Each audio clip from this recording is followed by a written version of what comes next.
Let's take a photo walk with the Sony A1 Mark II, the Sony flagship, the most expensive Sony mirrorless camera you can buy. Big thanks to Sony Finland for letting me take this out for a spin. The lens is my own Sony 40mm F2.5 G. I absolutely love this lens. It's one of the nicest lenses I own. After this walk, I'm gonna share a few thoughts on this expensive flagship camera, so stick around if you're interested. I can see my first composition coming up here, beautiful reflections on the street, beautiful light on the building in the background.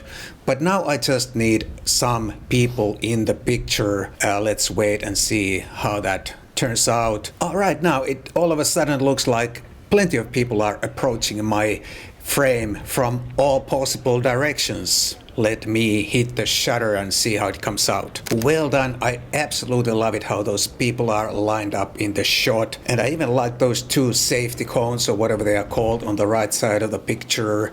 Beautiful reflections in the foreground, beautiful light in the background. Not a bad start. I love how the edge of the building and the shadow form this diagonal line. There are also some beautiful colors in this scene, and the wedge-shaped shadow looks beautiful. Let me hit the shutter and see how it looks in a photograph. Love those red patches and those blue-green patches in the picture, and the kind of yellow, light yellow wall looks awesome.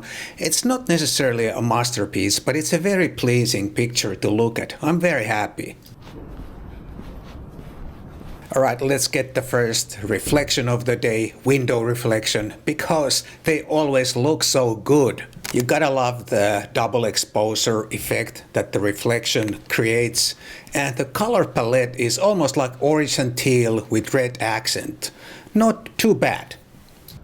I'm looking for some more reflections, and this street corner is one of my favorites for that here in Helsinki. It pretty much always delivers something decent at least. And by the way, the Sony mode dial is a real pain with gloves. I wonder how they designed it that way. This scene has so many reflections and layers that it's almost impossible to see everything that is going on in there while you are shooting. That's why I take several pictures, kind of like spraying and praying a little bit. I like those small characters in the background and the big characters in the foreground, but let me exploit those 50 megapixels and crop in slightly. And now it all comes together. I love the complexity of those reflections and layers, and I like it. I really like it how those characters are positioned in the frame. Here's another one that I cropped in slightly. I love the large figure in the foreground and the smaller figures in the background, and then there is the tram that looks like it's inside there, totally out of place. I really like this one too.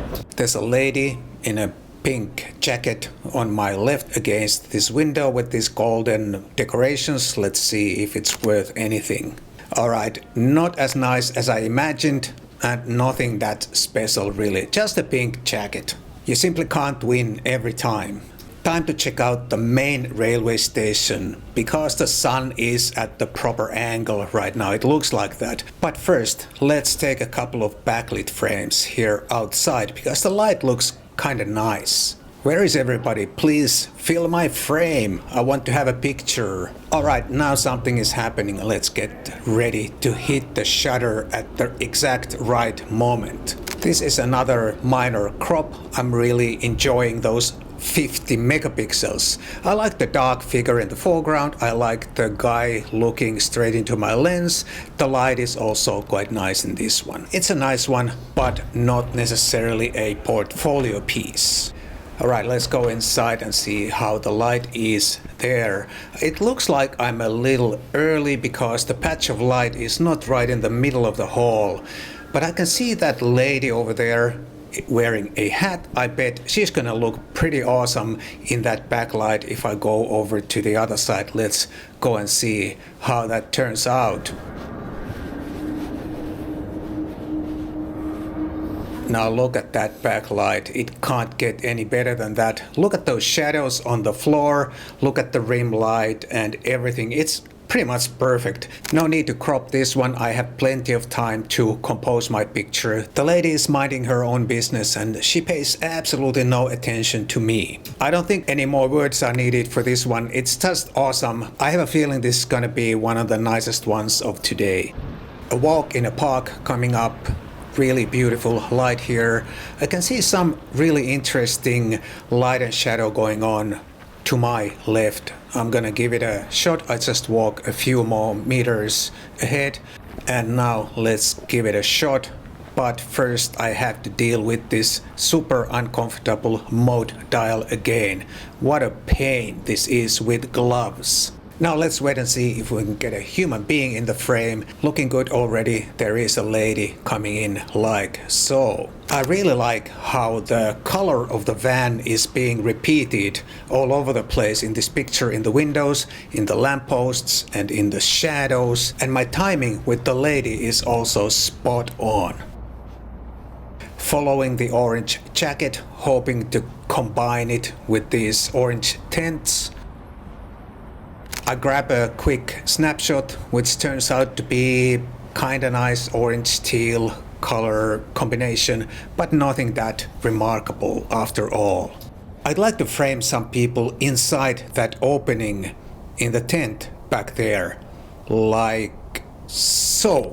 But now I can see that there is a hand sticking out from the tent, which looks absolutely hilarious to me. Let me crop in, after all I have 50 megapixels at my disposal.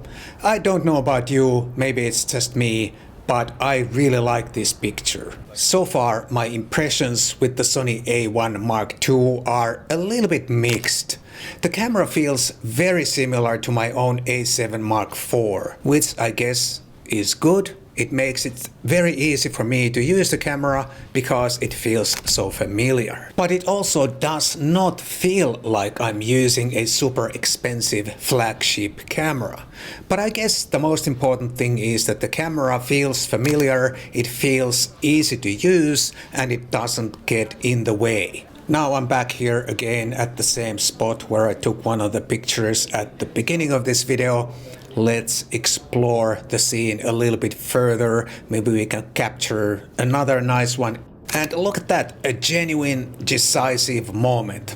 Alright, it's not a masterpiece, but there is a small story here and the light is beautiful and I think the picture is quite pleasing to look at. That was a super fun photo walk. Now let me share a few thoughts on this camera, the Sony A1 Mark II, some of my initial impressions after my photo walk. But before we go into the likes and dislikes, let's get the price out of the way, because I'm sure many of you would like to leave a comment down below how no one needs a camera like this. It's too expensive, too many megapixels, and it's a total overkill.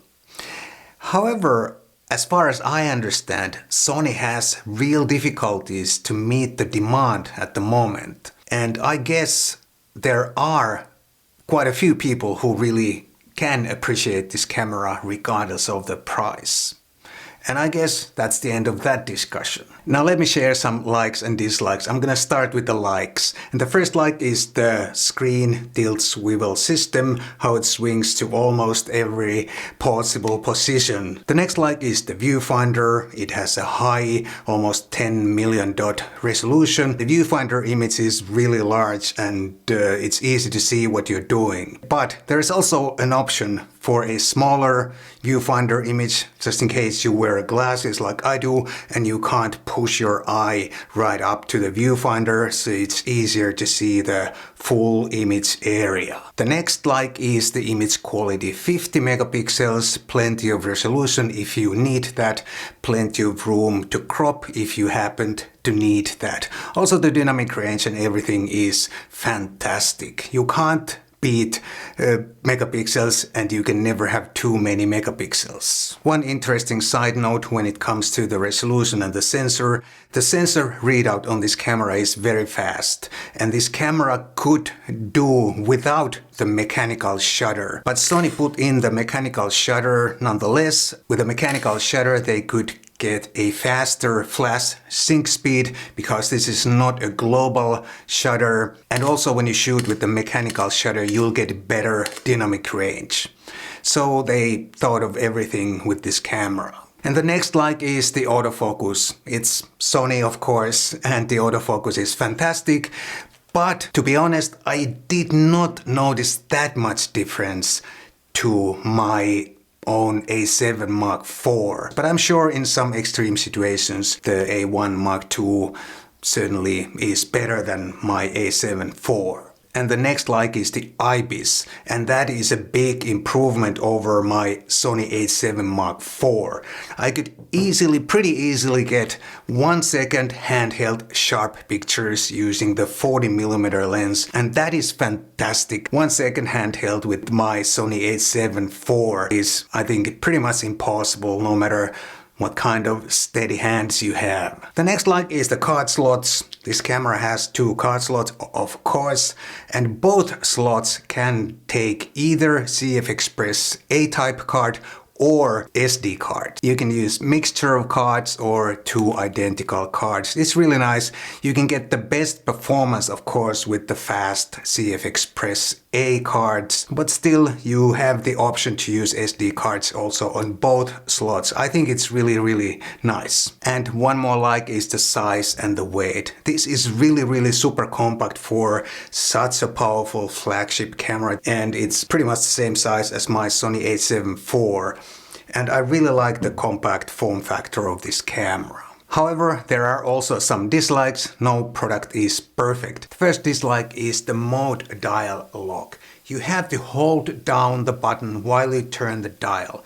And that was super ultra inconvenient with gloves. Without gloves, it's manageable, but I would much prefer the type of lock that you press once to lock the dial. Then when you press again, you will unlock the dial. So you could have the dial either locked or unlocked. Besides, on my own A7 Mark IV, which does not have any kind of a lock on the mode dial, I have never managed to accidentally knock the dial into a wrong position.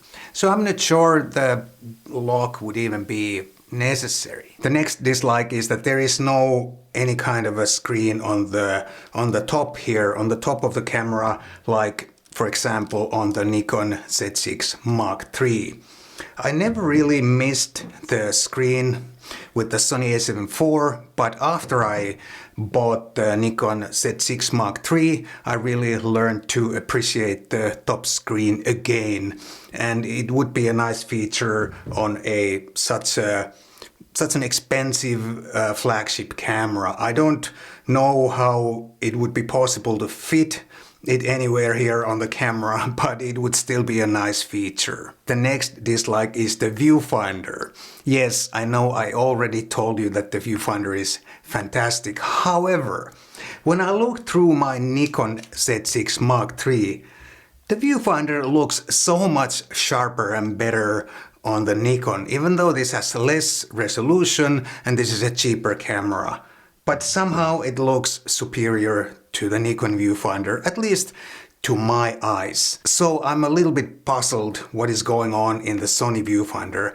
It is fantastic, but how come the Nikon viewfinder is so much better, even though it's at least on paper, lower quality? So that was my photo walk with the Sony A1 Mark II camera and my initial impressions on this camera. It's a fantastic camera. I wouldn't mind shooting my street photos on this camera, but of course it would be an overkill. I don't need this camera for my photo walks, but it would be an awesome camera nonetheless. Thank you so much for watching, and I'll definitely see you soon in the next video.